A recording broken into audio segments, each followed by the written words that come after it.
pour les gens qui sont sur TikTok et sur YouTube. L'obéissance à Yahweh, source de bénédiction et de victoire. On dit l'obéissance à Yahweh. Il y en a qui vont se reconnaître ici. Hein. L'obéissance à Yahweh, source de bénédiction et de victoire. Je ne sais pas pour vous qui avez lu. Hein. Et il arriva que si vous écoutez ces ordonnances, si vous les gardez et les mettez en pratique, Yahweh ton Dieu gardera l'alliance et la bonté qu'il a jurée à tes pères. Et il t'aimera, te bénira et te multipliera. Il bénira le fruit de tes entrailles. Oh, non, non, non, non, non, non. On dit ici que le Seigneur, quand tu écoutes les instructions, jusqu'à 1000 générations de ta personne.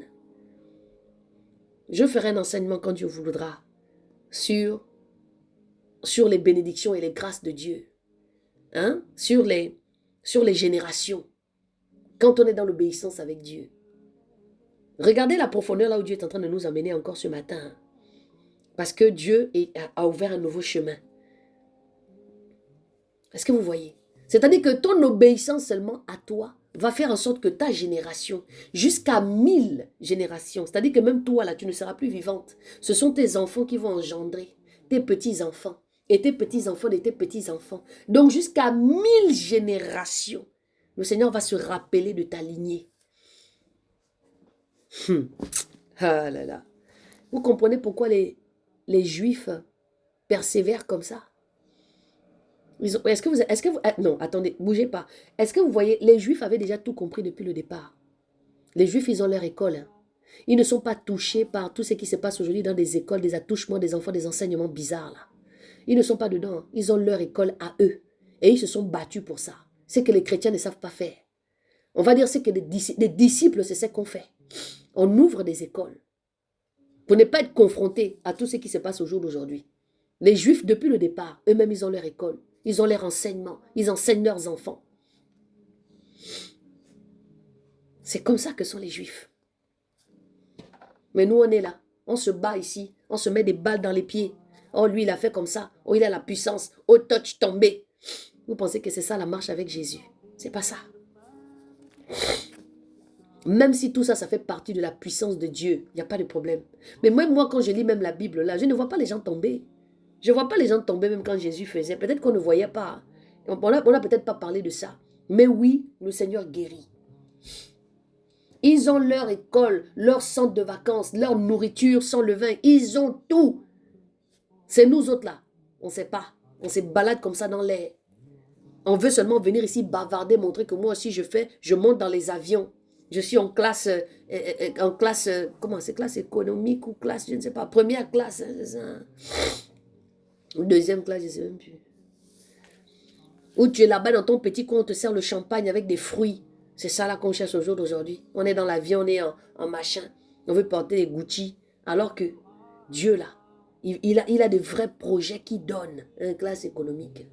Il a de vrais projets qui donnent aux gens. Pour impacter. Et c'est ce qu'on appelle impacter ta génération par rapport à ce que Dieu te donne de faire. Et il arrivera que si vous écoutez ces ordonnances, si vous les gardez et les mettez en pratique, Yahweh ton Dieu gardera l'alliance et la bonté qu'il a jurée, la bonté qu'il a jurée à tes pères.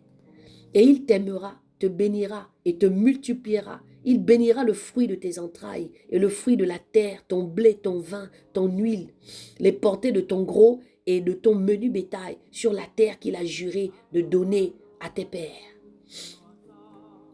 À Lidl, j'achète maintenant le pain sans levain. Tu peux le faire toi-même aussi.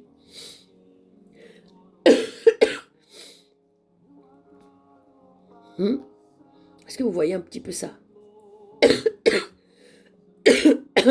Tu seras béni plus que tous les peuples. Il n'y aura chez toi et parmi tes bêtes ni mâle, ni femelle stérile. Est-ce que vous comprenez? Yahweh détournera de toi toute maladie. Il ne t'enverra aucun de ces mauvais maux d'Égypte qui te sont connus, mais il les fera venir sur tous ceux qui te haïssent. Tu détruiras donc tous les peuples que Yahweh ton Dieu va te livrer Ton œil n'aura point de pitié et tu ne serviras point leur Dieu, car cela te sera un piège. Voici ce que Dieu dit, c'est un piège. Un piège d'aller dans les autres dieux, c'est un piège. On te détourne de ce que Dieu veut de toi. Si tu, au verset 17, si tu dis dans ton cœur, ces nations sont plus nombreux que moi, comment pourrais-je les déposséder? Ne les crains point. Rappelle-toi bien que Yahweh ton Dieu a fait à Pharaon et à tous les Égyptiens. Ici, ça me rappelle seulement la confiance. Ici, ça me rappelle seulement la confiance que Dieu, vous devez donner à votre Dieu. Il est en train de faire comprendre ici, mais si tu te rappelles qu'apparemment les hommes là, tu ne peux pas les battre parce que tu marches avec moi. Hein? Tu ne peux pas les battre alors que moi je suis avec toi, c'est que tu n'as rien compris. Parce que quand on lit aussi là, comprenez le sens de ce que Dieu veut dire.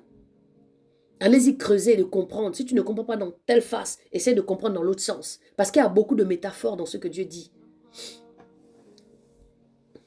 Première classe, c'est classe à faire pour les champagnes, voilà.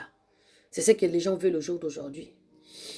Ils veulent voyager. Oh, je suis parti à tel endroit. Mon passeport est plein avec beaucoup de visas qu'on a tapé dedans. Parce que toi, tu estimes que là, c'est là où Dieu est le niveau de ton Dieu. Non. Dieu, là, la marche avec le Seigneur, le ministère de Dieu, c'est d'abord nous. C'est les hommes. Le Seigneur veut que tu t'occupes de ta voisine. Il veut que tu t'occupes de ton voisin. Il veut que tu t'occupes des enfants qui sont en train de pleurer. Il y a une œuvre que Dieu veut. Et l'œuvre de Dieu, c'est toujours l'autre. Mais maintenant, c'est s'asseoir et de savoir exactement ce que Dieu a mis dans ton cœur. C'est que lui, il veut que tu fasses pour lui. Pas quelque chose que toi, tu veux, mais quelque chose que lui, il veut. Et il va t'accompagner. Verset 19. De ces grandes épreuves que tes yeux ont vues, les signes et les miracles, la main forte et le bras étendu, par lequel Yahweh ton Dieu t'a fait sortir. Ainsi fera Yahweh ton Dieu à tout ce peuple que tu crains. Yahweh ton Dieu enverra contre eux les frêlons, jusqu'à ce que périssent ceux qui resteront et ceux qui seront cachés de devant toi. Ne t'effraie point devant eux, car Yahweh ton Dieu, le Dieu grand et terrible, est au milieu de toi. Maintenant, c'est vous qui pleurez ici. C'est vous qui avez peur des démons. C'est vous qui avez peur des sorciers. C'est vous qui avez peur. Oh, on t'a dit maintenant que c'est ta mère qui te tue. C'est vous qui avez peur de tout ce qui ne va plus dans le monde ici, là, alors qu'on vous a dit quelque chose. Cette parole-là, quand Jésus est venu, il n'est pas venu abolir tout ça. Il est juste venu accomplir tout ce qui a été dit. Et nous a ouvert une nouvelle alliance avec lui. Alléluia. Est-ce que vous comprenez? Parce qu'il faut comprendre. Or, Yahweh, ton Dieu, chassera peu à peu ces nations devant toi. Tu ne pourras pas les exterminer promptement, de peur que les bêtes des champs ne se multiplient contre toi. Mais Yahweh, ton Dieu, les livrera devant toi. Il y a des choses des fois que vous voulez faire. Mais il faut inclure Dieu dedans. Parce que c'est ce qu'il veut.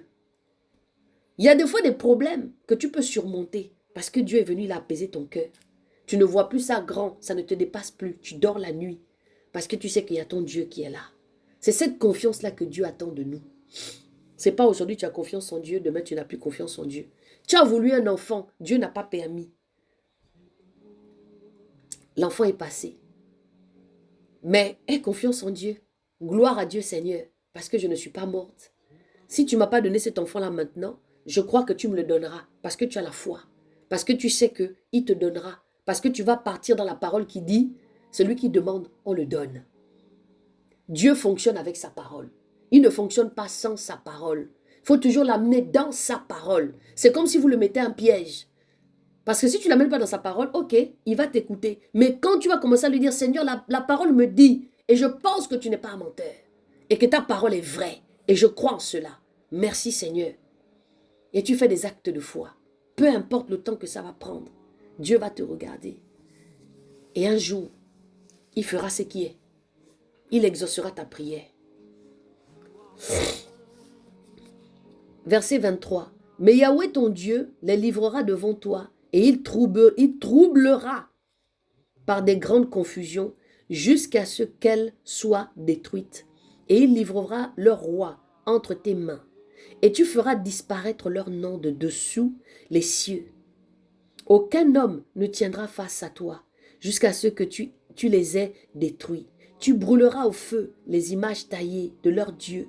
Tu ne convoiteras point et tu ne prendras point pour toi l'argent et l'or qui seront sur elles, de peur que tu sois pris au piège.